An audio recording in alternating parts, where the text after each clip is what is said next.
All right. Welcome back, ladies and gentlemen. It's your boy Razor from RazorTube coming at you with some really good content for Rust Console Edition today. And before we get into today's topic, make sure you say hi to Jade Monkey. Hey. Because he's going to be talking about some of these things with us that is in regards to our topic, which is, you read it, we're going to talk about the... we're going to talk about the huge update, everything that got leaked to us, some of the NDA information that I can share with you guys that Double 11 tried to do to me and Jade Monkey.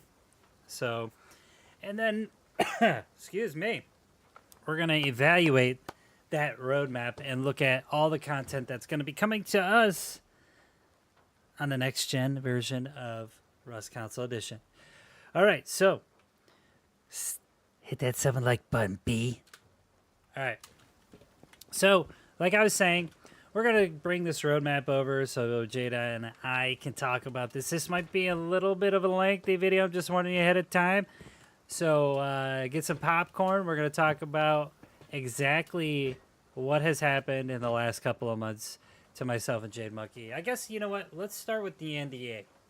Okay? Because this is what gets me freaking triggered. And I want to talk about it. I've been wanting to talk about it for a little while now. I don't know the intentions of it. This could be all assumption. So, Double 11 tried to offer Jade and I a NDA. This NDA is a non-disclosure agreement, which means they were willing to have us sign an agreement to share all the update information that was going to come out in regards to Rust Console Edition Next Gen. Recently, before I keep talking about it, there was some leaked information given to myself and Jade Monkey that is all the items or features that are going to be coming to us on the Rust Console Edition Next Gen. After we got that information, we kind of posted about it. We talked about it, but we never really showed the list like I'm going to show you. And with that NDA, basically what that was for Double 11, and this is my assumption, I could be completely wrong. So if anybody from Double 11 wants to reach out to me, because I'm kind of being a little Karen about it, you can. So I got a NDA, and Jade, chime in whenever you want. I don't care. This is going to be full transparency to our viewers and everybody out there who's new. We got an NDA from the community managers, and basically the community manager, which, you know, I don't like throwing people's names out there. They said, hey, here's an NDA. Sign this in order to go ahead and look at the content, features, or whatever for next gen Rust Console Edition. Or for me to tell you anything about Rust Console, you have to sign this. They said roadmap. They specifically said roadmap. Yeah. So, Jade and I, Jade declined first by not even acknowledging that because obviously for his own reasons. The reason why I declined it professionally via email, if this ever comes up again, I'll put it in a video, because I read through most of the legality statements they had in there, and I didn't like it. It was too broad. They basically are like, hey, go ahead and sign this, and then anything that you release in regards to the next gen version or Rust Console Edition roadmap, legally we can come after you. Well, and the thing is, with the leak, if we signed it, we couldn't have talked about it. Nope. And at all. So the way the leak happened, little side note, little segue, right, is we think somebody got the information from Double 11. They signed the NDA, and what they did is they manipulated some of the list that was the features of Rust Console Edition Next Gen, and they mixed it all up and said, oh, look, see, I didn't release any information about it. It's all different. Yeah, this is that Amy. Mm-hmm. So, needless to say, whoever that was is going to get in trouble legally. And Double 11 comes out and they say, hey, we are not claiming these features. They are not true. Maybe some will be inside of Rust Console Edition Next Gen. Fire! That's just confetti? Wow, that's it's confetti anticlimactic. Oh, whatever, it's confetti cannon. Yeah, It's so- wonderful. Oh, man, you maybe lose track. So basically, we're looking at this NDA going, okay, all this stuff just got leaked. Is this really what they were going to suppress our channels for? And forgive me if I'm wrong, Double 11. I'm not trying to shame you guys. You guys do business. That's how you got to do it, by, you know, throwing NDAs at people. I took it as more of a slight than I took it as an opportunity because, A, there's a content creator program that was offered to me, which there are no details behind, by the way. No compensation involved, nothing. They were literally just saying, sign this for information and you can't talk about it. Nothing up front. Sign There was this, please. Yeah. So we can suppress you. And there's no elevator pitch, which means the person who is talking to me about the content creator program didn't even have an idea of what was going to be in the content creator program. They could have offered me freaking 5 stickers a month, and I would have signed an NDA not to be able to share leaked information with you guys. I'm just saying that's a bunch of BS. Next time you want to do business with me, I don't care how many views anybody gets. I don't care how many subscribers anybody has. You better bring something to the table. That's all I'm saying. It was all downside. It was all like, there was no benefit for Jada or myself to even accept this. Long story short, Even if there was money, it wasn't a good idea. yeah, because we can't share, we wouldn't be able to share any of that information. But today's video is about that NDA and just evaluating that information. I know it's a little long, but we just wanted you to know where that NDA came from, how it came to us with no benefits at all. And Did I make it? dude, I just, okay, there's no benefits at all. And we're gonna share all the leaked information. I'm gonna show you the list. All right, I'm gonna bring it up. All right, here we go. So, here's a list. Okay. Obviously, I copied and pasted it from a source that I'm not going to share with you who the source is from. That's not fair to them.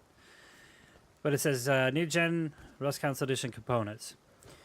They have fluid physics, higher Rust textures at 720p and higher, textures rendered at over 14 milliseconds after refresh visibility, HDRP terrain and light engine. The game running on Unity 6 game engine. Resolution of skins go from 360p to 720p. And then they said features will include features already a current version, which is the old version you guys are all playing right now. Industrial, right, update is going to be on there. Power surge tugboats and more. They have hot air balloon SAM sites junkyard revamp, which we saw the junkyard inside of custom servers. Missile silo, a revamped harbor and cargo ship, action. Airwolf Ender, cool. Which there was already rumors of it found under the current version map that you guys are playing. 100%. There was already a bunch of stuff with that, rumors going around that people glitched under the map and they saw it. Well, if you look on the donut map, there's a clearing there because Airwolf takes up a specific spot at Bandit Camp. Mm-hmm. And then somebody goes, let me get under the map. And they did. And they're like, oh, Airwolf is sitting at the bottom. I'm like, well, duh. Which, that's cool. The guy that gave that information out, solid work.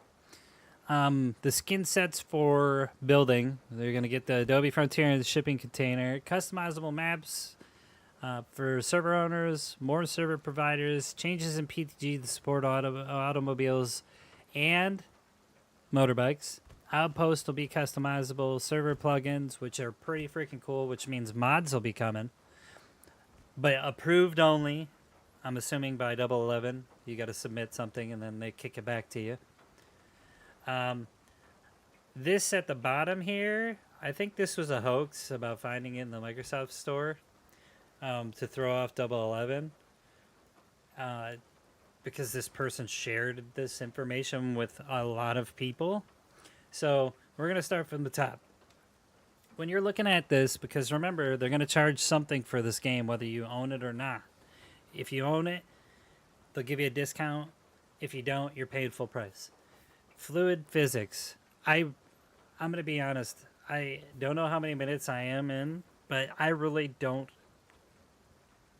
give a shit about that. I can't stress it enough. Higher res textures at 720p. That's cool. I don't know why you're not doing 1080 plus. I'm just saying. I don't know, from the specs on a PS5 and an Xbox, I've seen games run at 1080p pretty good.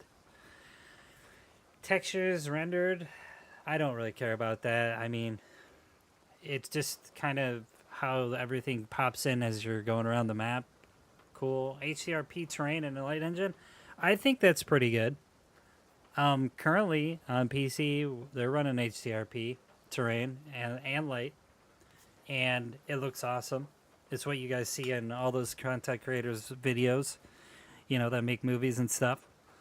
Resolutions of skins 360p to 720p. I think that's dog water.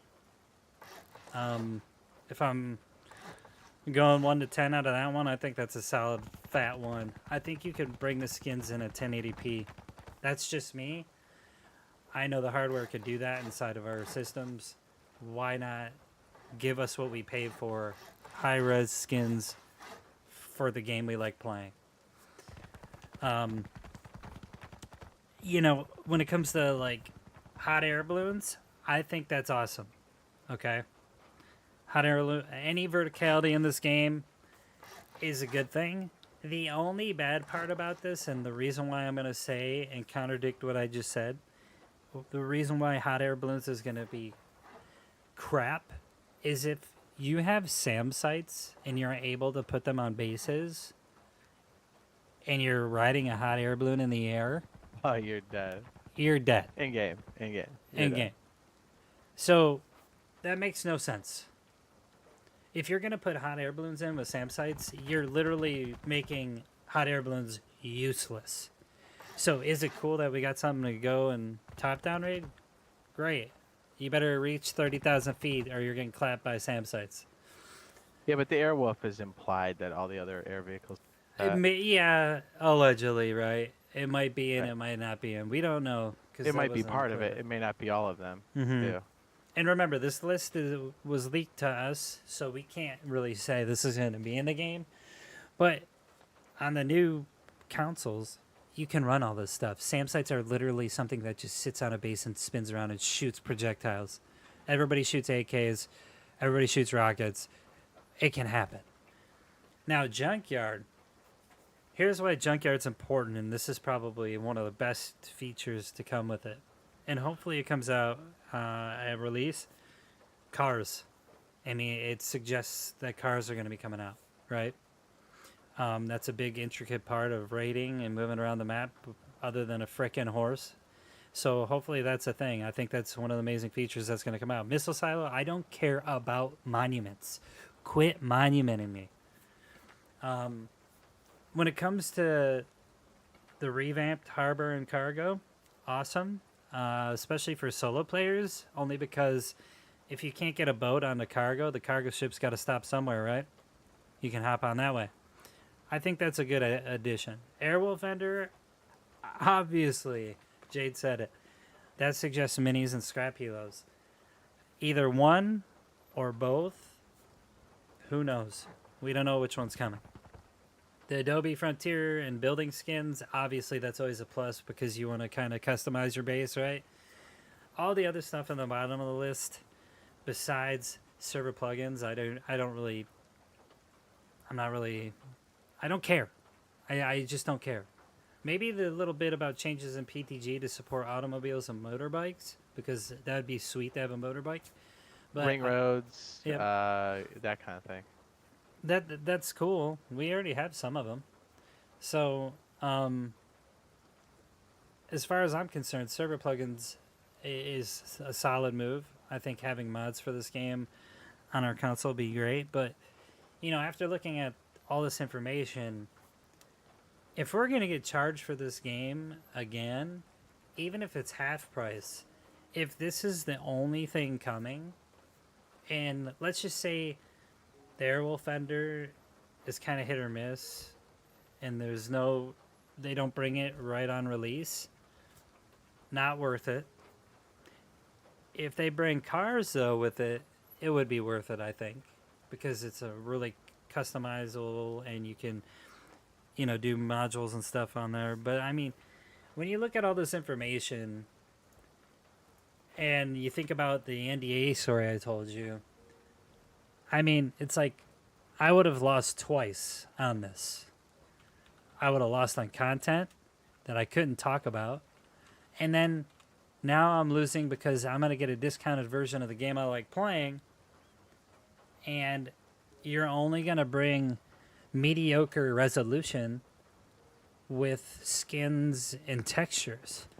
So when I'm evaluating all this stuff, I gotta say that most of the features are not worth it. Now, obviously, I'm still gonna play the game. I enjoy playing the game. It's, you know, what it's about, not what I'm getting at the moment. And, you know, I don't want to speak for Jade, but it's not a really good list. It's not. It's kind of, I feel like it's a ripoff. So, I don't know. Let me know what you feel like in the comments below about this. Obviously, you've seen all the leaked information that I shared with you. If it's something specific you want to talk about and you want me to answer your questions, let me know how you feel about it, or what that feature is that's most important to you, that you think that they need to bring to the table. And let's just open up that can of worms, you know? Be a little bit more truthful and vocal about what we want in the game to get the developers to move forward in making the best game possible for us. I'll see you next video. Bye.